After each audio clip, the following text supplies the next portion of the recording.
Hey, what's up, YouTube? This is your boy Venomous Talk 78.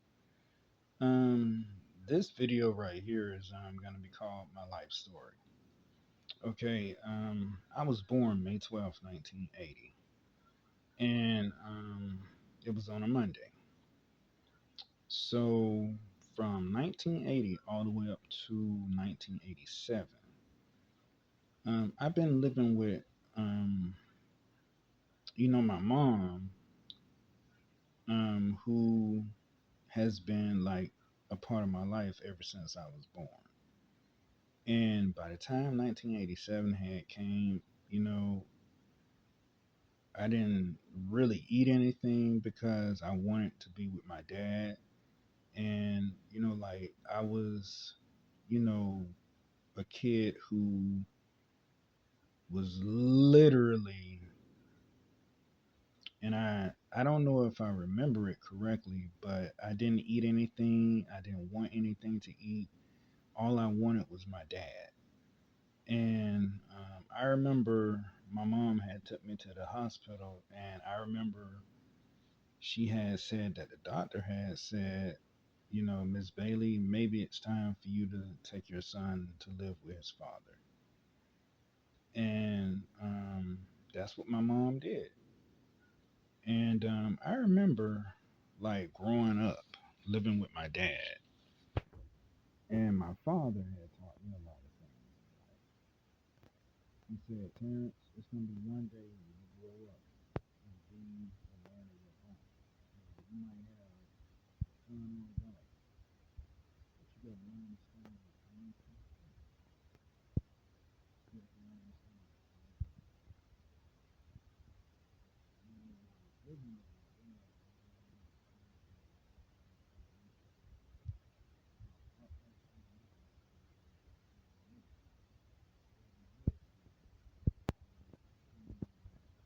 Up until now, actually, hold up, let me, I went to art like elementary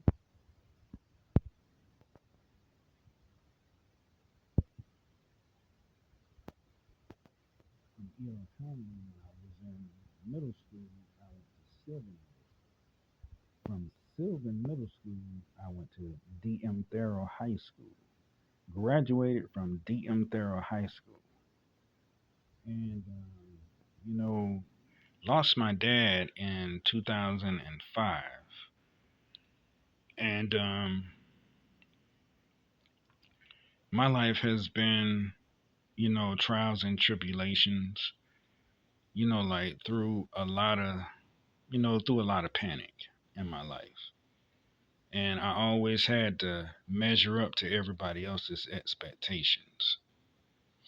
But, I also had to be myself because I could not conform myself to be something that I'm not. I had to think for myself. Seriously, that's what you got to do as a man. You got to think for yourself. You can't let people tell you that you have to conform yourself to be something else that you're not. Okay? Because seriously, you have to like be who you are on the inside, right? You got to be hold on, you got to be who you are, and you can't be something that you're not. All right? And you know, I did have like, you know, a lot of girlfriends in my life. I had like, you know, one, two, three, four, five, six, seven. Had seven girlfriends in my life.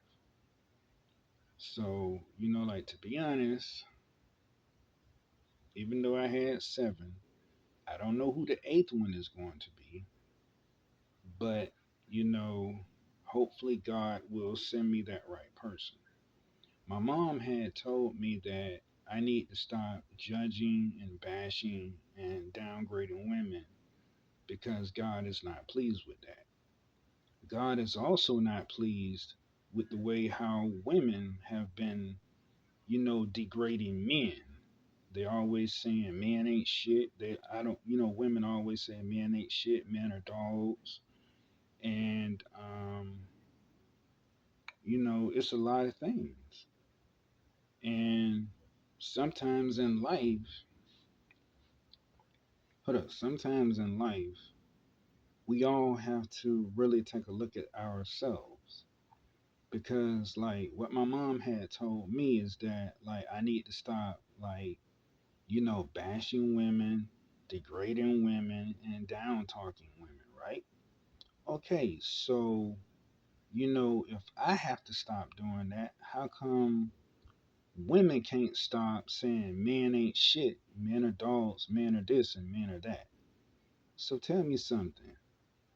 Like, if men ain't shit and women don't need a man, so let's flip it. Just like women don't need a man, do women actually need their fathers? Because if a woman keeps saying man ain't shit, she's really talking about her father as well. Because, like, when you say man ain't shit, what about the fathers?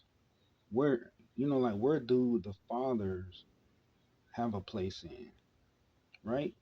So, like, to be honest, it's kind of funny how women love to say that men ain't shit, right? Okay, so this really ties in with my life story. Okay, so, like, I had a lot of, female problems, growing up. And, when I was in, when I was in high school, no, it wasn't high school, it was middle school, right? It was this one girl who I got in, well, really, I didn't punch her. She actually threw me on the wall, okay? And then, I got up and I had a lot of rage because basically I got into a fight with a female. She threw me up against a wall, a glass wall, right? And she wanted to throw me like into the glass itself. The glass had cracked when she threw me into the wall, right? So I was like, you must be out of your freaking mind. You must want to throw me through this glass so I can literally cut myself, and you're literally trying to kill me. No, this ain't gonna happen. So what I did was I actually grabbed this woman by the hair and I said, "Girl, what is wrong with you? You trying to kill me?" So to be honest, I'm like, and then one of my friends had stopped me.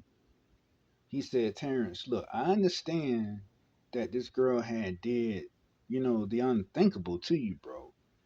But like what you just did, like when you grabbed her by the hair, man, like that kind of changed the dynamic, bro. I had to stop you right there.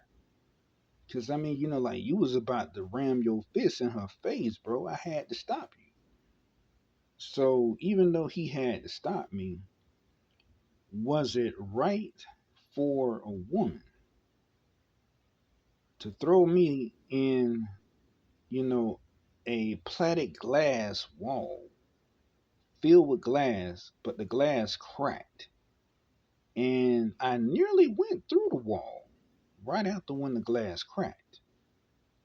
And this was like when I was in like when I was in middle school. And when I was in high school, the same thing had happened. It was this girl who was like, she was real pissed at me. So I'm like, wow. But just for the sake of argument, back to my life story, this is like this all of this ties into my life story. But this is Venomous Talk 78 signing off. Peace.